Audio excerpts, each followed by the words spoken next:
maybe take that out. Anyways, okay.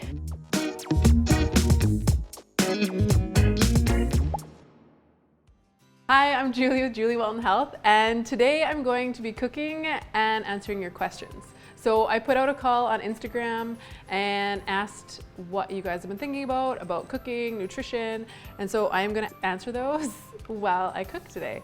I just wanted to put a note in here that this is not a substitution for professional advice. You need to individually talk to your doctor or your natural health care practitioner, because I can't give individual recommendations online, but I can just talk about general health topics and what kind of nutrition tips I would normally give. So definitely make sure you always talk to your doctor or your healthcare practitioner first. Okay? All right.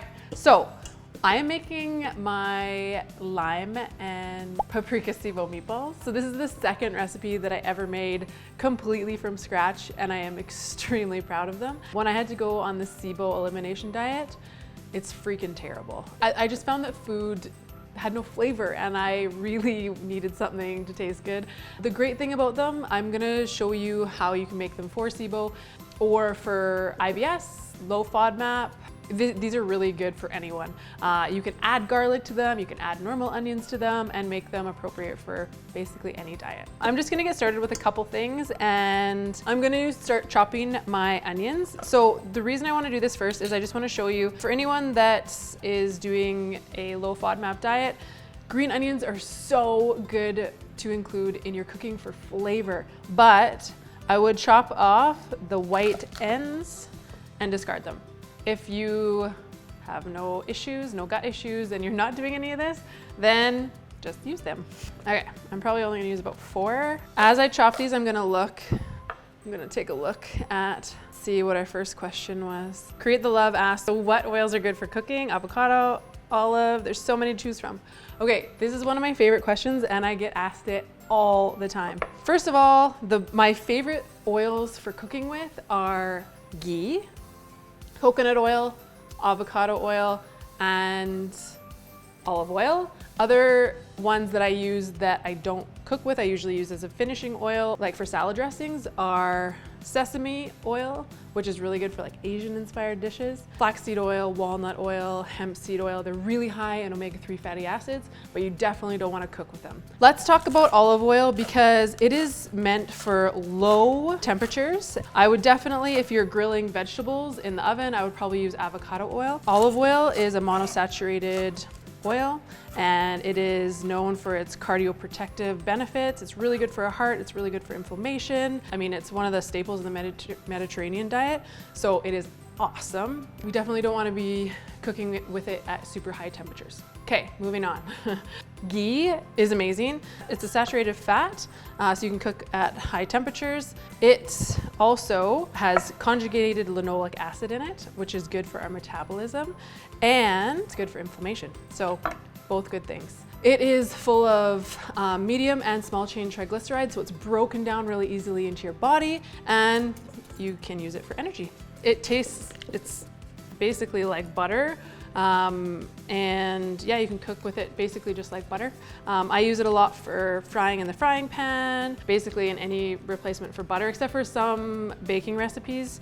I usually more like to use coconut oil. So coconut oil, we all know about coconut oil. It is also a saturated fat, and it is really good for our health. You can cook at higher temperatures.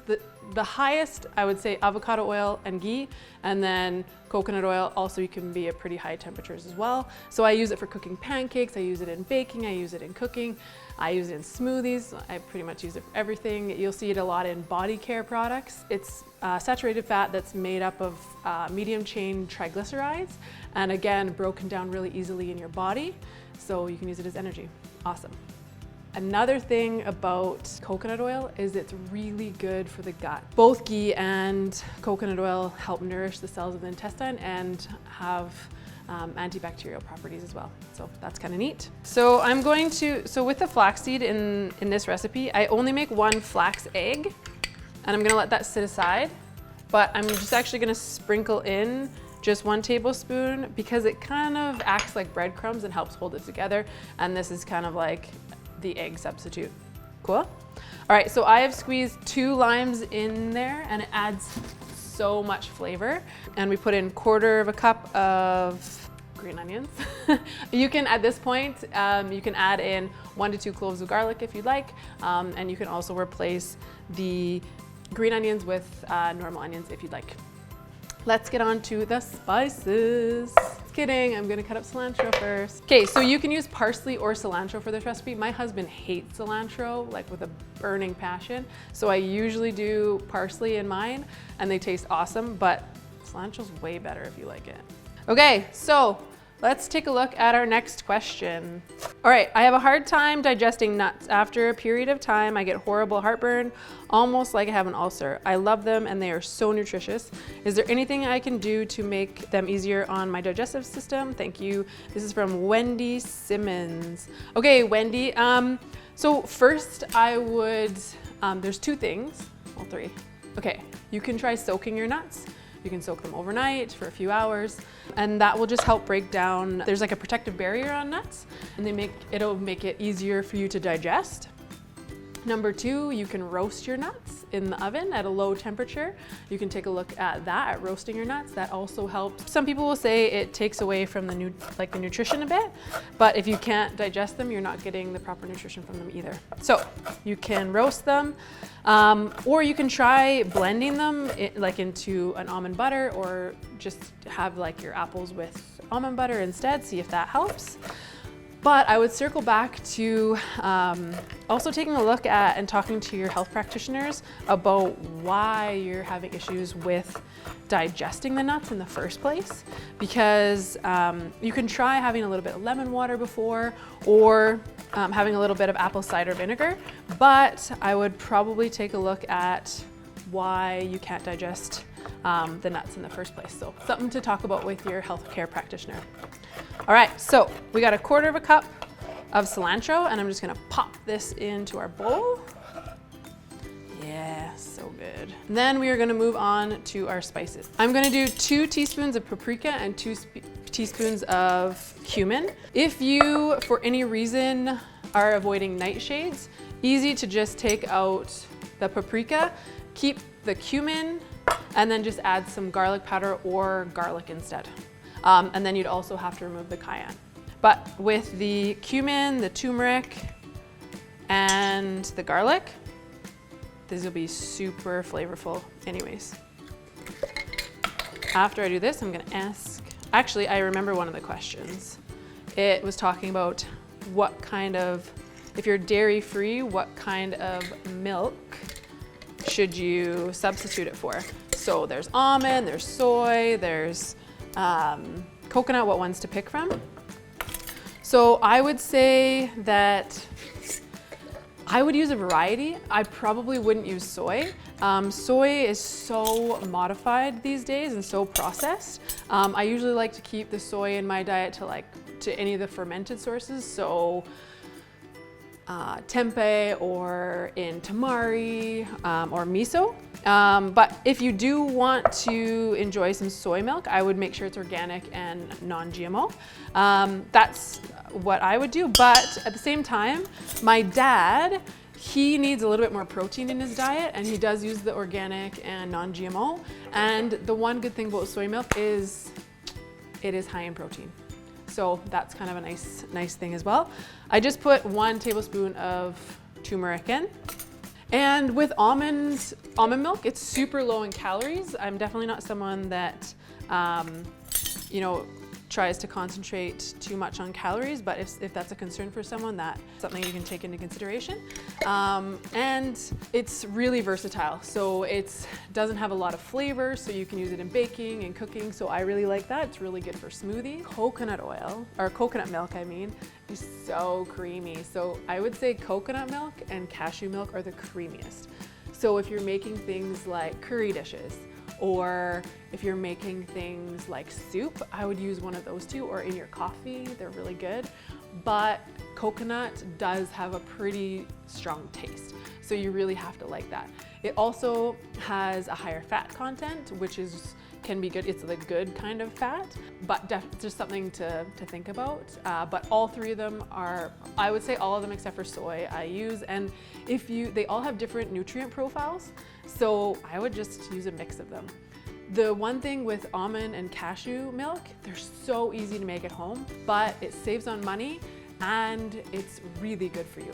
But the one interesting thing about all of these milks, if you do buy them at the store, basically it's all fortified with calcium and vitamin D. So if you're worried about your kids getting those, it's definitely nice. You know that if they have a couple glasses of milk a day, then you're kind of hitting the mark for the calcium. Okay, I am going to just we're gonna put in see, look at the flax egg. I don't know if you can see that, but it's really gooey now. So that's gonna hold our meatballs together. So I also should let you guys know, there is 2 pounds of meat in here.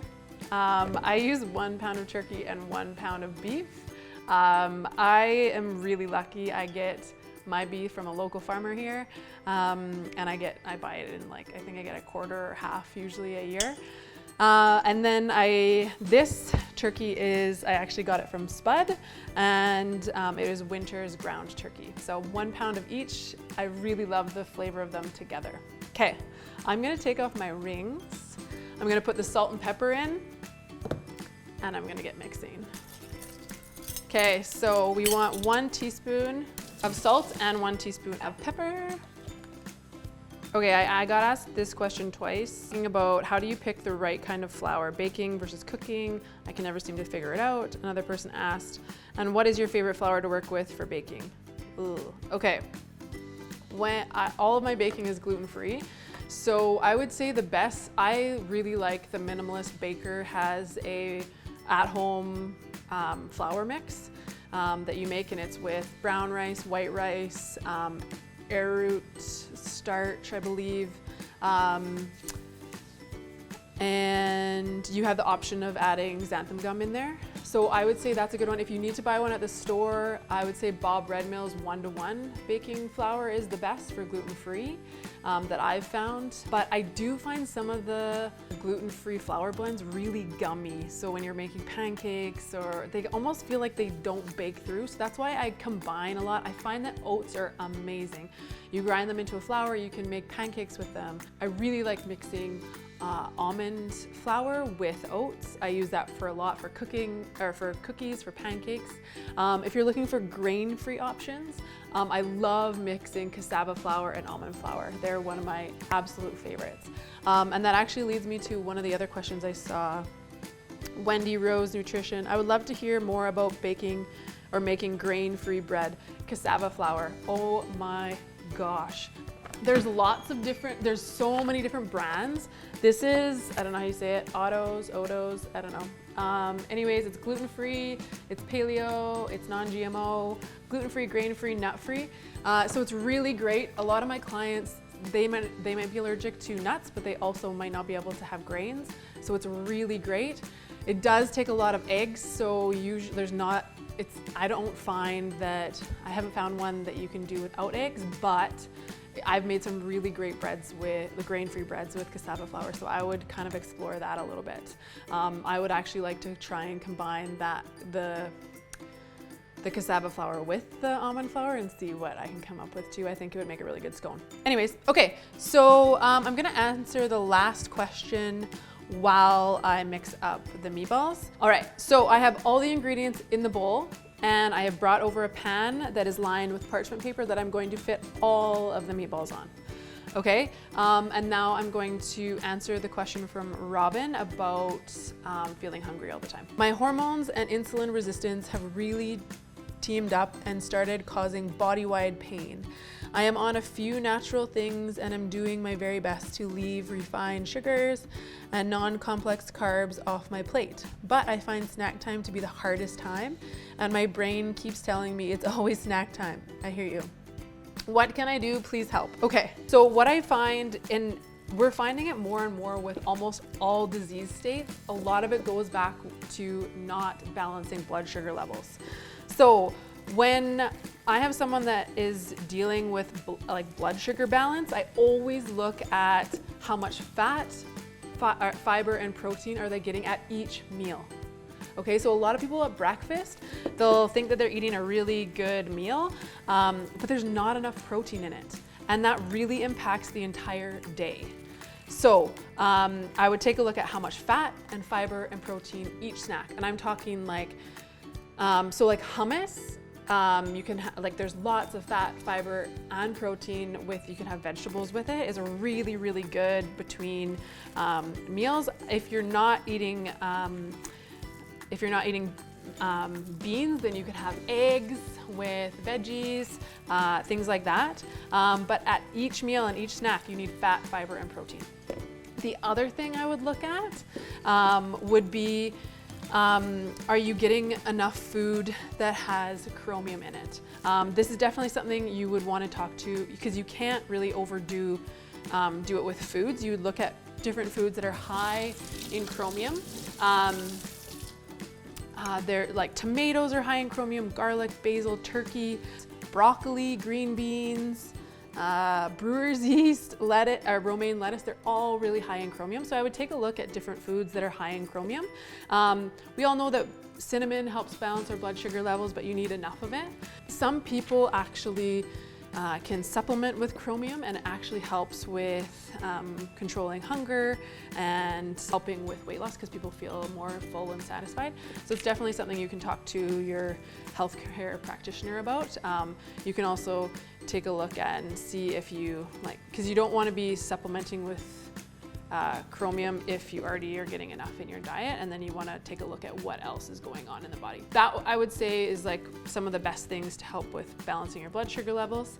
And then also you always want to take a look at the good old glycemic index, and what foods you want to include foods that are low on the glycemic index. So that would be my best answer that I can answer online. That is it for the questions. So what I'm doing here is I'm using 1/8 of a cup. Not everyone has 1/8 of a cup, but it's about, so 1/8 of a cup is 2 tablespoons. And I'm just going to lay them out on the pan, and then we are going to pop them in the oven. So the oven is set at 375 degrees. Okay, so I'm about to pop these into the oven, and the recipe says to cook it for 20 minutes, but I always cook them longer. I love to just kind of take a look. I make sure that they're done at the 20-minute mark, but then I just go on how crispy I like them. So I think they taste better a little bit crispier. So, but if you like them not as crispy, then that's your choice. But I definitely cook them for at least 20 minutes to make sure they're done, and then from there, I just go on appearance and how crispy they are. Okay, I'm gonna pop these into the oven. All right, so the meatballs are done. They're nice and crispy. I'm gonna grab them out of the oven. They cooked for about 25-30 minutes. They're nice and crispy. You can cook them a little bit more or a little extra if you want. Thank you guys so much for watching. That's all I got for today. If you enjoyed this recipe, like, subscribe, you know the drill. And definitely make sure that you check out my website for more gluten-free, dairy-free, and refined sugar-free recipes. I'll link it below.